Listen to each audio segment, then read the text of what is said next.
Hi hello welcome to రైతు సమాచార వేదిక. మొదటిసారి మన ఛానల్ని చూస్తున్న రైతు సోదరులు దయచేసి సబ్స్క్రైబ్ చేయండి. అదేవిధంగా ఒక లైక్ చేసి తోటి రైతు మిత్రులు కూడా షేర్ చేయండి.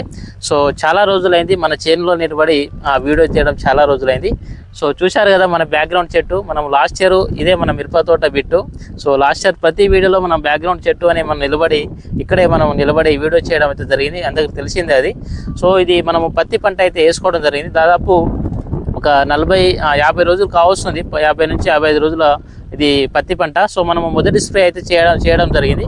సో మొదటి స్ప్రే ఏం చేశాము, రిజల్ట్ ఏ విధంగా వచ్చింది, సో మనం స్ప్రే చేసిన దానికి పక్కన స్ప్రే చేయని దానికి తేడా ఏ విధంగా ఉంది, సో మనము ఒకసారి మాట్లాడుకుందాము. సో మనం మొదటి స్ప్రే వచ్చేసి మనము అగ్రిసైన్ క్రాప్ సైన్స్ వాళ్ళది కల్కి, అదేవిధంగా సైన్ బూస్ట్, ఈ రెండు కాంబినేషన్లో అయితే స్ప్రే చేయడం జరిగింది. ఇది స్ప్రే చేసి దాదాపు ఒక 10 నుంచి 12 రోజులు కావస్తుంది.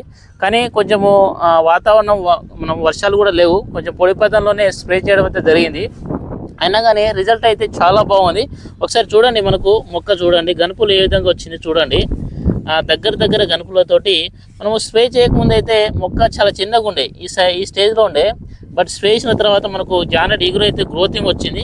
గ్రోతింగ్తో పాటు మనకు సైడ్ బ్రాంచెస్ కూడా చాలా మంచిగా వచ్చింది, చాలా నీట్గా ఉంది, చాలా బాగుంది. ఏ చెట్టు చూసినా కానీ చూడండి, మంచి సైడ్ బ్రాంచెస్తో మనకు మంచిగా గ్రోతింగ్ వచ్చింది. మనకు పైన ఎటువంటి ప్రాబ్లం లేదు, తెల్లదోమ కానీ, జీగి కానీ, పేనుబంక కానీ ఎటువంటి సమస్య లేదు, చాలా నీట్గా ఉంది. సో చాలా బాగుంది రిజల్ట్. సో మనం స్ప్రే చేసింది ఏంటంటే కల్కి, అదేవిధంగా సైన్ బూస్ట్ అండి. సో ఈ రెండు కాంబినేషన్లో చేసాము. ఆల్రెడీ నేను ప్రతి వీడియోలో చెప్పాను. మనకు కల్కి వచ్చేసి అన్ని రకాల సకింగ్ పెస్టెస్ అయినటువంటి తెల్లదోమ కానివ్వండి, పేనుబంక కానివ్వండి, పిండి నల్లి కానివ్వండి, మసిపేను కానివ్వండి, సో అటువంటి వాటిని సమర్థవంతంగా నివారించడానికి మనకు కల్కి అనేది చాలా బాగా హెల్ప్ చేస్తుంది. అదేవిధంగా దాని కాంబినేషన్గా వచ్చేసి సైన్ బూస్ట్ అండి. సో ఇది వచ్చేసి మొక్కకి ఒక ఇమ్యూనిటీ పవర్ని పెంచుతుంది. మనకు మంచి గ్రోతింగ్ రావడానికి, మొక్క మంచిగా హెల్తీగా పెరగడానికి, మనకు మంచి సైడ్ బ్రాంచెస్ రావడానికి, గ్రీనిష్గా రావడానికి మనకు చాలా బాగా హెల్ప్ అవుతుంది. సో ఈ రెండు కాంబినేషన్లో కనుక స్ప్రే చేసినట్లయితే మనకు మంచి గ్రోతింగ్తో పాటు మనకు అన్ని రకాల సకింగ్ పెస్టెస్ని సమర్థవంతంగా నివారించడానికి చాలా బాగా హెల్ప్ అవుతుంది. సో రిజల్ట్ చూస్తున్నారు కదా ఏ విధంగా ఉందనేది. సో మనం పక్కన కూడా పత్తి చేను ఉంది. సో స్ప్రే చేయని పత్తి చేను ఒకసారి చూపిస్తాను చూడండి. కల్కి సైన్ బూస్ట్ స్ప్రే చేసింది ఇది. సో ఇది వచ్చేసి కల్కి సైన్ బూస్ట్ స్ప్రే చేసు. సో మొక్క ఎదుగుదలలో మీకు మార్పు అనేది కనపడతా ఉంది.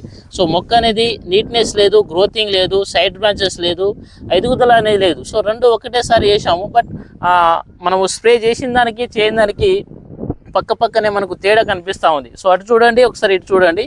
సో మీరు తేడా అనేది మీరు గమనించవచ్చు. ఓకే అండి, మనకు కల్కి సైన్ బూస్ట్ ప్రతి ఒక్క రైతులు అయితే స్ప్రే చేయొచ్చు, మంచి రిజల్ట్ అయితే